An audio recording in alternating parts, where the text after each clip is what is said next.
a poem expressing the imperishable passions of an ancient imperial capital. A drive shared by 2 generations up along the Silk Road. A dream of over half a century for an old man exiled from his hometown. A study of the familiar, yet strangest king of flowers.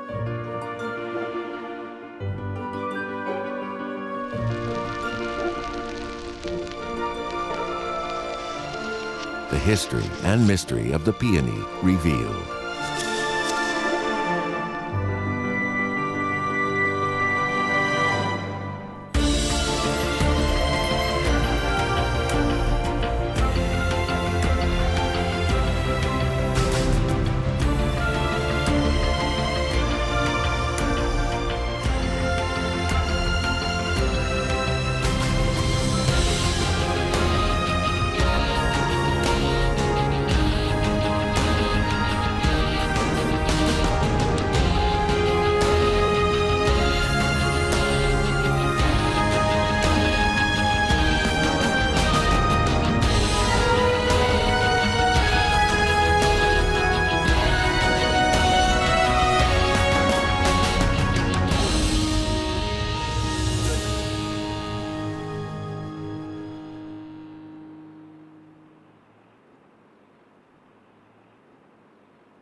In the dark hours, as the city sleeps, the secrets of the heavens are probed and predicted.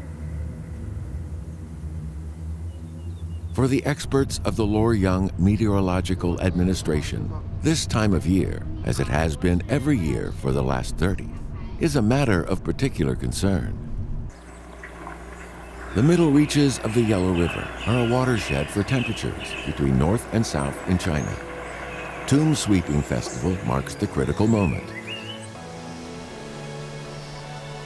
It's the 3rd day after Tomb Sweeping Day, and the temperature in Luoyang is a steady 17 degrees Celsius. Luoyang sits in China's Central Plains, an area which has clearly distinguished seasons.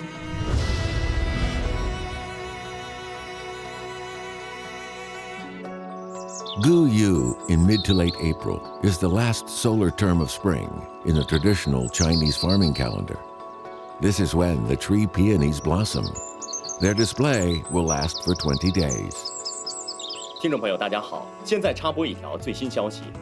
接到市园领取通知，洛阳牡丹即将开放。盛世牡丹应时开，千年帝都迎客来。随着牡丹进入开放期，洛阳市也即将进入1年中最美的时候。洛阳牡丹文化体作为 To catch the celestial beauty of the peony, people will crowd into Luoyang from all corners of the country. Over the 20-day flowering period, this city of 7 million people will receive around 20 million visitors.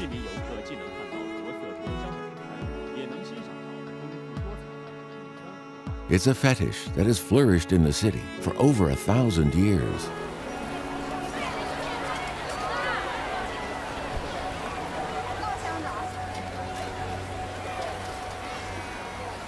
In the 8th century, Tang Dynasty poet Bai Juyi wrote of how this 20-day fever ran through the city. As blossoms burst and fall for 20 days, the city's folk all seem acraze.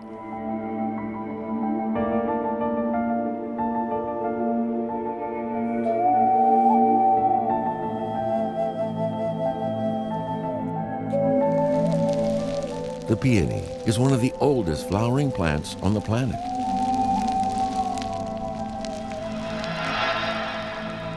Appearing for the first time around 3 billion years ago, 3 billion years on, it has grown into one of the largest family of flowers with nearly 1,300 varieties.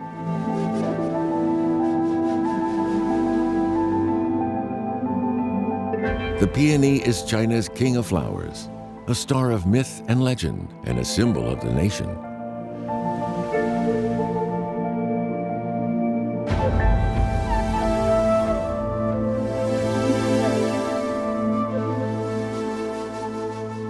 The Luoyang Museum is the repository for many of the artifacts that reflect this long heritage.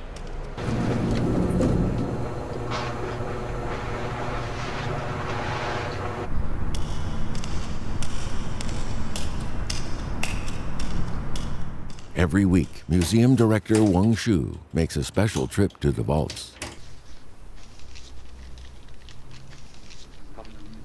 By gently reacquainting herself with these old friends, she hopes she can find the answer to a question that's been bothering her for years.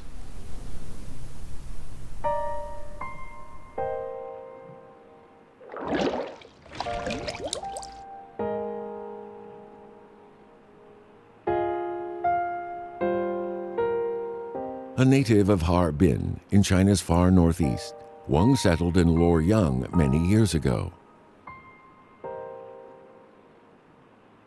She's been painting peonies in the traditional Chinese style for 30 years. She never thought it would be like this.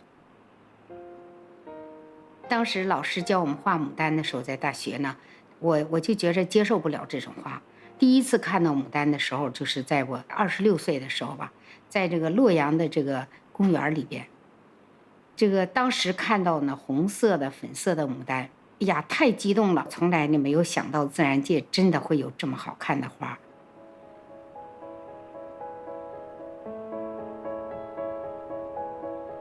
Woman and flower became bound together in a single destiny. It was the peony that rooted Wang Shu in Luoyang.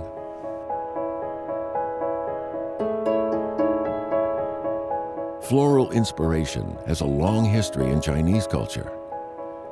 In the classic of poetry, a collection of verse from the 11th to the 7th centuries BC, 135 of the 305 poems and songs are inspired by flowers, but the peony gets no mention.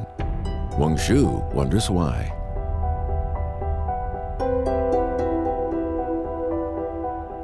Peach blossom and plum flowers both appear in the classic and are common subjects in Chinese traditional painting. Wang matches them with peonies in her paintings.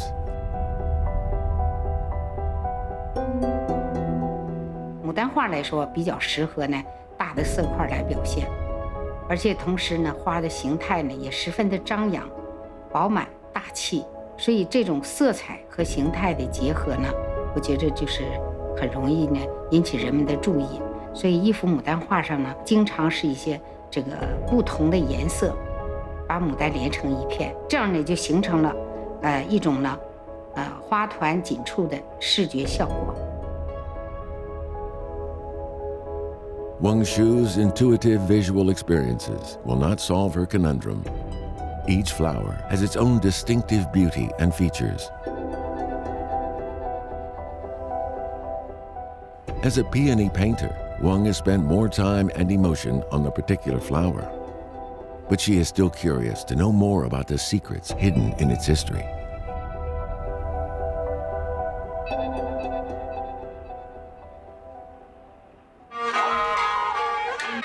Each year, during the city's Peony Festival, a play is performed in Luoyang. The drama tells a famous story from a Qing Dynasty novel, Flowers in the Mirror. Wu Zetian, the only woman to rule China as emperor in her own right, visits an imperial garden in winter. Seeing that the garden was deserted and covered in snow, she orders all the flowers to bloom. The peony was the only one that dared to disobey. Angered, Empress Wu Zetian banishes the peony to Luoyang, where it took root in the hearts of the people. Surprisingly, there are few other legends relating to how the peony became so popular.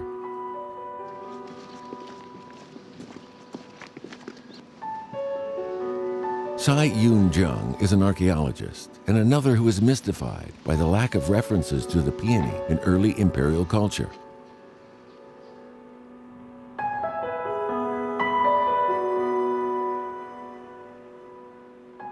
Having handled cultural relics for decades, Tsai has no doubt that Luoyang and the peony are closely connected.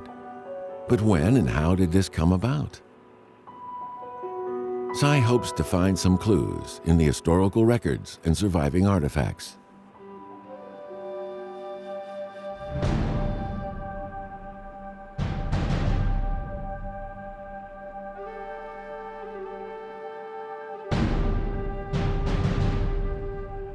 In the 7th and 8th centuries, Luoyang was an alternative capital for rulers like Wu Zetian.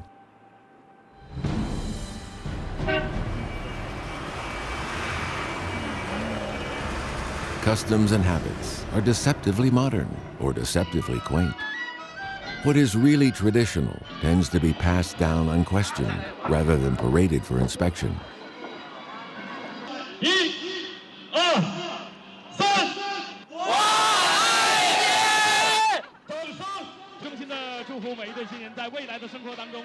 To get married when the peonies are in full bloom seems as natural as the color of the sky. Whatever the changes in Chinese wedding customs over the centuries, the peony is a long hallowed guest on the marriage license.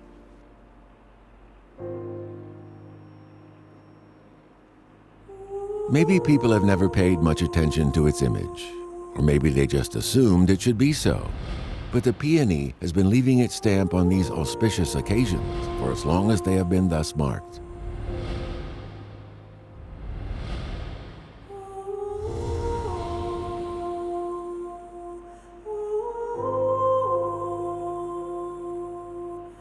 The first time the peony appeared in art was in the 4th century AD in the scroll painting, The Nymph of the Lower River by Gu Kaijia.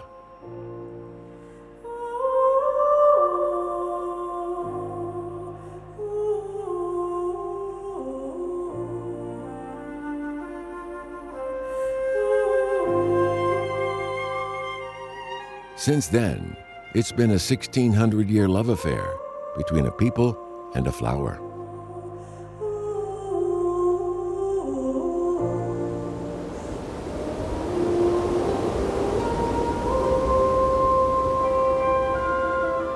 The Qingling Mountains separate the Yangtze and Yellow River basins on the borders of Shanxi and Sichuan provinces. They are home to several species of peony.